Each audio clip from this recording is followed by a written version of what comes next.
நாமக்கல் மாவட்டம் குமாரபாளையத்தில் சாலையோரத்தில் இருந்த குப்பைக்கு மர்ம நபர்கள் தீ வைத்ததில் யோகா மையம் மற்றும் வீடு தீப்பற்றி எரிந்து சேதமடைந்துள்ளது. இதுகுறித்த கூடுதல் தகவல்களை செய்தியாளர் யவனச்சோழன் வழங்கிட நாம் கேட்போம். யவனச்சோழன், வணக்கம். தொடர்ந்து இந்த சம்பவம் தொடர்பான தகவல் என்னவாக இருக்கிறது?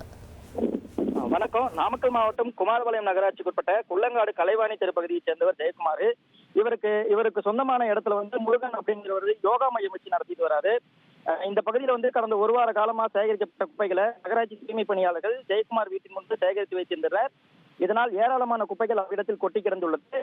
இன்னைக்கு அதிகாலையில மர்ம நபர்கள் அந்த குப்பைக்கு தீ வச்சிருக்காங்க. இதன் காரணமா கொழுந்து விட்டு இருந்த தீயானது யோகா மையத்துல போடப்பட்டிருந்த குடிசையில தீப்பிடிச்சு மலமளவென எரிஞ்சிருது. இதனை கண்ட யோகா மையத்துக்கு வந்தவங்க அலறி இருக்காங்க.